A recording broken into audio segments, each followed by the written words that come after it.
Now, before I even start droning on about Cyberpunk or the Relic or the Cure or just V staying alive, I want to preface all this with something. Apparently, a lot of people didn't really like the Phantom Liberty Cure ending for a lot of different reasons. Some people apparently didn't like how bleak and miserable it was, and some just didn't like how some of the negative aspects seemed really rushed and forced. And from what I can tell, this kind of kicked off a debate about the cyberpunk genre and how cyberpunk is really supposed to be. And all of this is bringing back something that I always thought was just absolutely ridiculous. Something that seemed to come up at least a dozen different times whenever I've looked down at the comments in any of the Phantom Liberty ending videos. There's always been this idea that cyberpunk stories aren't supposed to have happy endings, and that this somehow means V just shouldn't be able to find a cure or stay intact because it just wouldn't fit the cyberpunk genre. Even before Phantom Liberty, hell, something like 2 years back, I even remember commenting back and forth with a few people about what a DLC that takes place after the main game would actually look like. No one even mentioned V surviving or finding a cure. And suddenly, some guy from out of nowhere came in with this riot act tirade about how just doing that DLC would ruin the entire main storyline. How just continuing the game would undo everything that Cyberpunk already stood for. How V is supposed to die because Cyberpunk isn't supposed to have a happy ending. The dude went on for what looked like 4 whole paragraphs like this, calling people stupid, calling people posers, telling people they just didn't understand how the cyberpunk genre worked, because they only played the video game. And even back then, this was hardly the only person saying this kind of stuff. And honestly, this hyperbolic nonsense and this copy-pasted, misinterpreted, lit major wannabe bit of rhetoric is a lot like what I keep seeing with the Phantom Liberty stuff. So just in case anyone sees this and is thinking this, I'm just gonna go ahead and make my case about this whole thing. And I don't want to sound too over the top, too strident, whatever you call it. This is still just a video game. This is still just make-believe. And what makes a good ending is obviously just a matter of opinion. What someone likes or doesn't like for an ending is just a matter of opinion. But when it comes to this idea that anyone who wants a happy ending is just stupid, or that cyberpunk in general isn't allowed to have happy endings, so somehow V just isn't supposed to survive or find a cure because it doesn't fit the genre, I've always thought this entire argument was completely ridiculous.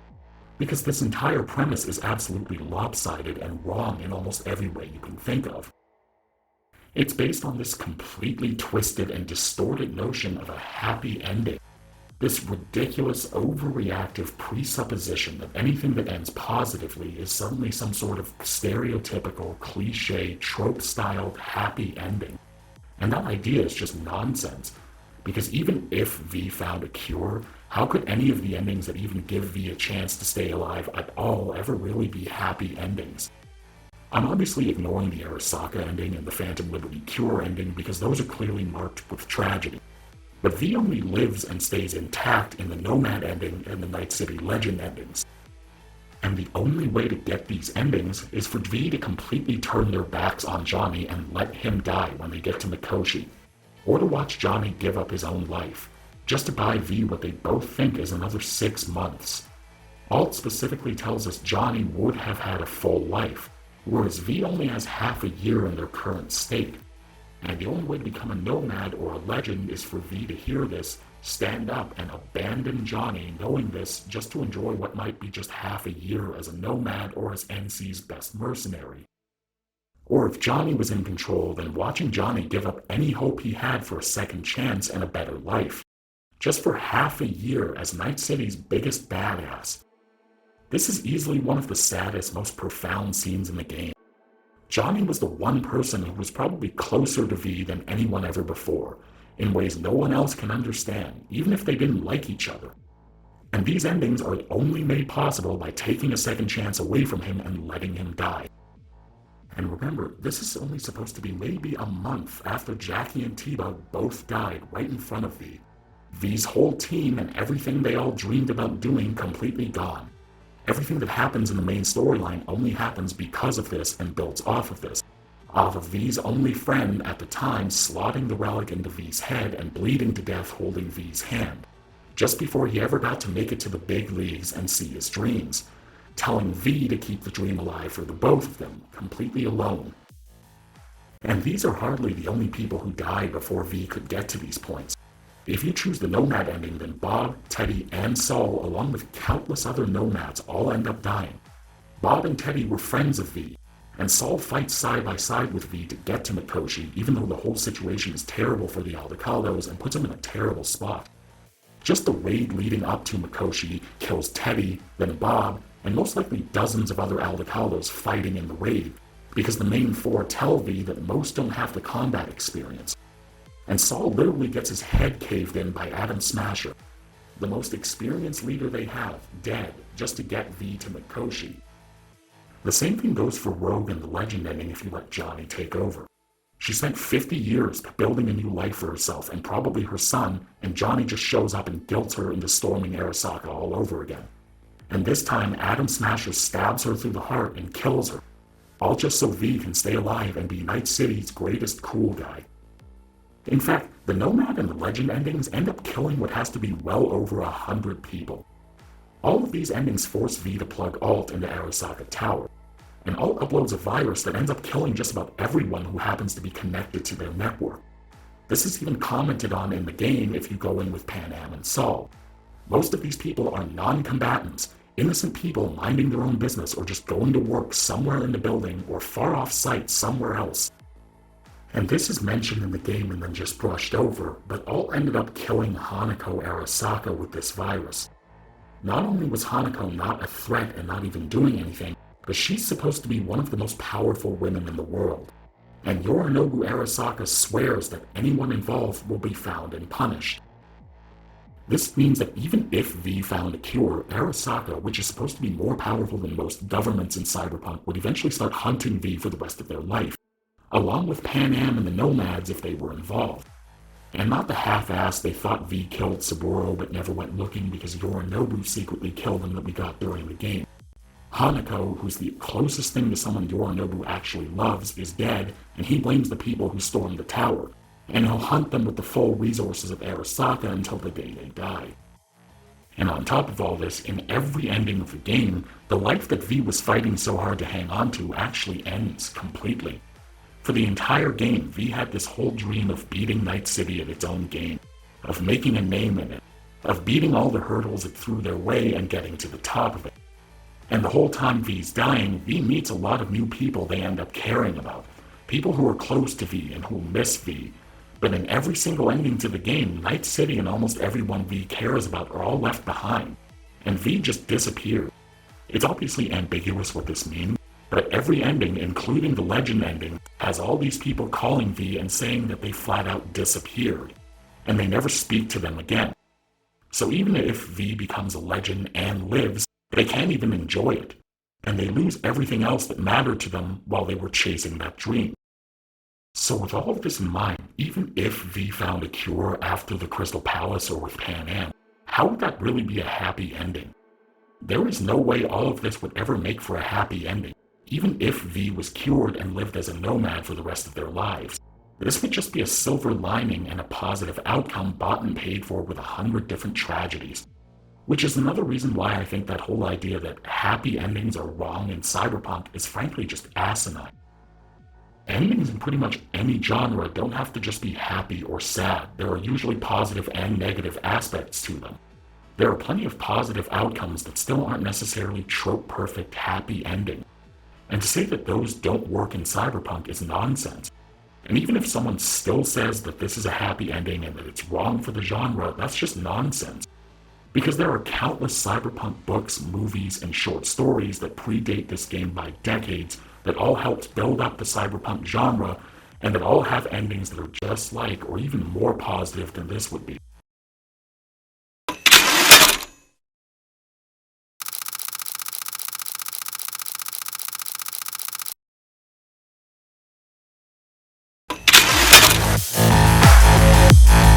The whole Cyberpunk franchise that 77 is built on was inspired by a novel called Hardwired in the 1980s.